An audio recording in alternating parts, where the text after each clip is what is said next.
मिल रहा है। दो पक्ष जो है आपस में एक दूसरे के आमने सामने टकराव के लिए यहाँ पर खड़े हुए हैं।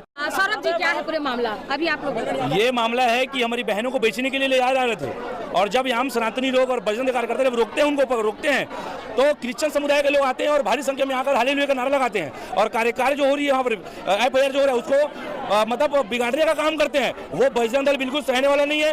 वो अपनी संख्या और ताकत के बल में अगर अड़ रहे होंगे तो बजरंग अपनी ताकत में खड़े होगा, और जिस भाषा में वो समझेगा उस भाषा में बजरंग दल समझाने के तैयार खड़ा है। तो अभी जो तनाव की स्थिति हो रही, किस लिए इतना तनाव हो रहा है? वो लगे चाह रहे हैं FIR ना हो और किसी भी तरह कार्य में बाधित हो, लेकिन बजरंग दल ऐसा होने देगा नहीं। अगर प्रशासन अगर कार्रवाई करने के लिए बाध्य नहीं और ताकतवर नहीं है तो बजरंग दल स्वयं ताकत रखता है उन बहनों को बचाने के लिए और ऐसे लोगों को मुंह तोड़ जवाब देने के लिए। तो क्या अभी फाइनल हो चुके कि बच्चियों को क्यों ले जा रहे हैं? प्रशासन समझे, अगर प्रशासन ने सही तरीके से कार्रवाई नहीं किया तो हम तो बहनों को तो बचाएंगे और ऐसे लोगों को मुंह तोड़ जवाब अभी देंगे, इसी वक्त देंगे। जी लोचन जी, क्या कुछ कहना चाहेंगे आप? बार बार ये देखने को मिलता है कि जो अपने आप को बताता है कि हम सभ्य समाज हैं, हम समाज का भला करते हैं, ये लोग हिंदुओं को हमेशा प्रताड़ित करते हैं और हिंदुओं को पैसे के बल पर, स्वास्थ्य के बल पर, शिक्षा के बल पर और झाड़ फूक के जाल में फंसाकर हमारे हिंदू परिवारों को अपने आगोश में फंसाते हैं और अपने धर्म पर धर्मांतरण करवाते हैं। ऐसे लोगों पर जब प्रशासन बड़ी कार्रवाई नहीं करेगी तो ऐसे लोगों का मनोबल बढ़ेगा। आज पूरे प्रदेश पर दीमक के जैसे ये हिंदू समाज को खाने को बैठे हैं और हिंदू समाज को नुकसान पहुंचा रहे हैं।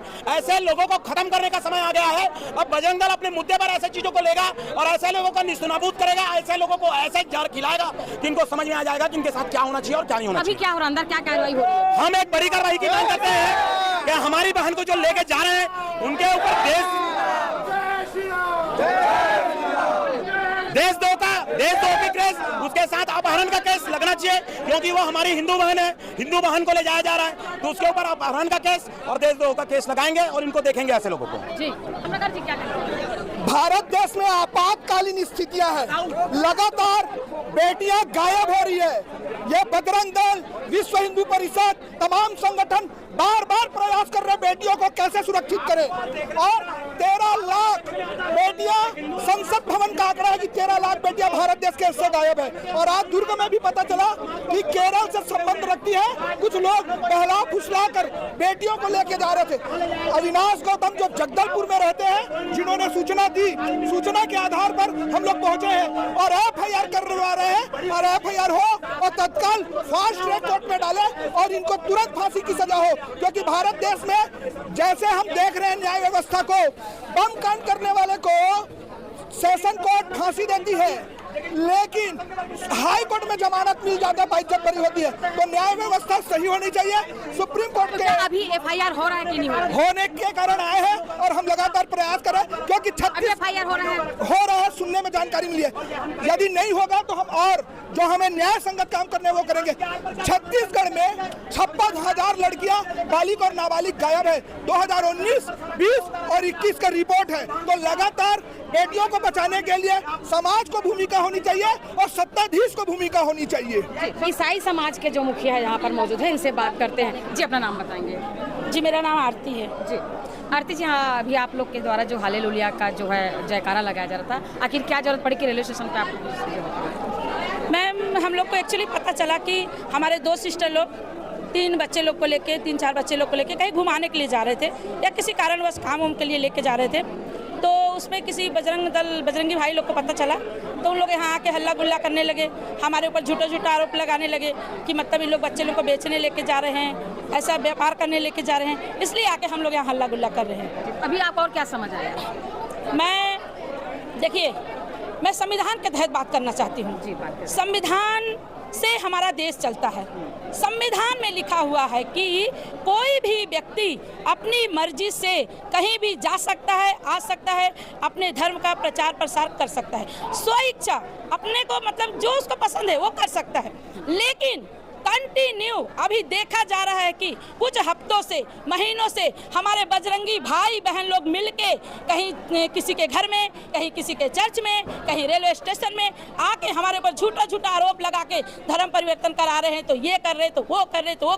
अरे भैया आप भी संविधान से चल रहे हो या फिर संविधान को बंद कर दो, संविधान को हटा दो। अभी जैसे 3 आदिवासी बच्चियों की जहाँ पर बात करें, जिसके वजह से ये नज़ारे अभी रेलवे स्टेशन में देखने को मिल रहा है, उसके बारे में आपको और क्या क्या जानकारी है? देखिए, वो शासन प्रशासन का काम है। शासन प्रशासन के तरफ मैं पूरी सहमत हूँ।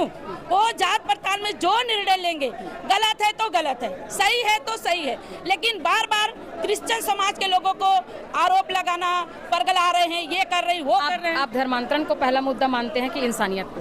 हम सबसे पहले इंसानियत को मुद्दा मानते हैं। सबसे बड़ा हमारा धर्म है इंसानियत, सबसे बड़ा जाति है हमारा प्रेम, सबसे बड़ा भाषा है हमारा मेल मिलाप। हम मेल मिलाप को जाति, धर्म, भाषा मानते हैं। उसमें से एक लड़की का कहना है कि मैं नारायणपुर घूमने आई थी, छप्पर करके कोई गांव है नारायणपुर से, वो वहाँ की रहने वाली है। उनका कहना था कि मेरे को नारायणपुर के लिए बुलाया गया था और मुझे जानकारी नहीं था कि दुर्ग लेके आ रहे हैं। ऐसा देखिए, अगर बोल रही है, अगर सोशल मीडिया में आके वो सबके सामने अगर हो सकता है उसके ऊपर कुछ दबाव डाल के ऐसा करवा। उस समय तो कोई नहीं था, अब नहीं मालूम उसके बारे में। उसके बाद में मैं बोली ना, शासन प्रशासन में मैं पूरी सहमत हूँ। वो जो निर्णय लेगी मैं उसको सबको मानूंगी, लेकिन ये जो झूठा आरोप लगाते हैं, धर्म परिवर्तन हो रहा है, ये हो रहा है, आप संविधान को बदल दीजिए। आप संविधान से ही देश चलता है, संविधान को कोई नहीं। संविधान को मैं सोशल मीडिया के द्वारा हर एक हिंदू, मुस्लिम, सिख, ईसाई भाई बहन को ये बता देना चाहती हूँ, आप संविधान को बदल दीजिए। 80 साल 75 साल जो पहले प्रथा थी ना, सती प्रथा, उसको आप अपना लीजिए। जब पति मरता है तो पत्नी को ले जाकर फेंक दीजिए चिता पे। काहे के लिए संविधान? फिर उस समय संविधान आपका रखवाली करेगा और बाद में बाकी समय में संविधान नहीं है, बाकी समय संविधान नहीं है। अगर जो पुलिस के द्वारा जो जांच पड़ताल चल रही है, इसमें अगर ये पाया जाता है कि वाकई में उनके माता पिता के जानकारी के बिना उन लड़कियों को ले जाया जा रहा था नंद के द्वारा, तब ऐसे में आप लोग क्या करेंगे? तो हम शासन प्रशासन का साथ देंगे। गलत है तो गलत है, सही है तो सही। मैं आपसे यही जानना चाह रही थी कि इंसानियत पहले की धर्मांतरण, क्योंकि कुछ लोगों का कहना था कि बच्चियों को पता नहीं था, उनको खाना बनाने के नाम से ले जाया जा रहा है। मैम, जवान बच्ची है, छोटी बच्ची नहीं है जो उनको पता नहीं रहेगा। नहीं, ऐसा उनका कहना था। देखिए, सच्चाई क्या है अभी नहीं जानते हो। जवान बच्ची है, ठीक है, अगर शासन प्रशासन जो निर्णय लेगी मैं उसमें हृदय से सहमत। अगर बात सही निकले तब आप क्या करें? मैं सहमत हूँ। सहमत है? हाँ। तब आप तो फिर आपको ऐसा महसूस होगा कि आपने मतलब बेवजह गलत लोगों का हमने किसी को गलत गाली नहीं दिया, अभी तक किसी को शब्द नहीं बोला। मेरा मतलब ऐसा है कि अगर ये बात अगर प्रूफ हो जाता है, प्रूफ ना हो जाता अच्छा है, तो मैं सहमत हूँ ना भाई। मैं सहमत। आपको ऐसा लगेगा कि हम लोगों ने गलत लोगों को साथ देने के लिए, तो मैं सहमत हूँ। गलत का साथ नहीं दूंगी,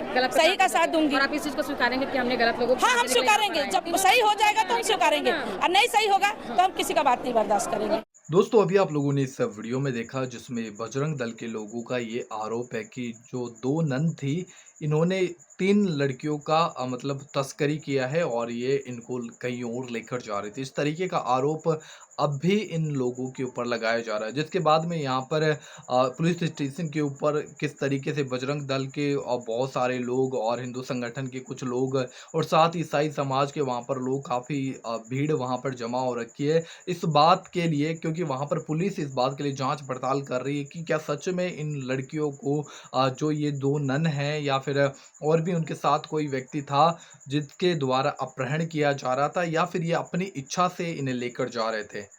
दोस्तों, हालांकि आप लोग जानते हैं कि धर्मांतरण को लेकर मसीह लोगों के ऊपर बहुत से झूठे आरोप लगाए जाते हैं, लेकिन अब भी ये जो बात सामने निकल कर आ रही है दोस्तों, ये अभी एक नया मुद्दा बन चुका है जो मसीह लोगों के ऊपर है, जहां पर अभी आप लोगों ने इस एक भाई को भी इस बात को बोलते हुए सुना कि यहां पर उन्होंने कहा कि अगर ये जो अपराध है साबित हो जाता है तो तुरंत इन औरतों को, इन लोगों को फांसी की सजा देनी चाहिए, क्योंकि हमारे छत्तीसगढ़ के अंदर एक बहुत बड़ी संख्या में लड़कियों को गायब हो चुकी हैं और भी देश के अंदर बहुत सी लड़कियां गायब हो चुकी हैं। तो ये क्या बोलना चाह रहे हैं? डायरेक्टली ये इस बात को बोलना चाह रहे हैं कि सारा काम ईसाई लोगों ने किया है, धर्मांतरण करने वाले लोग इस तरीके की बातें कर रहे हैं।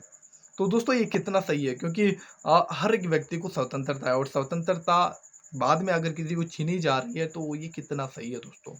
इतना ही मैं आप लोगों के साथ कहना चाहता हूँ।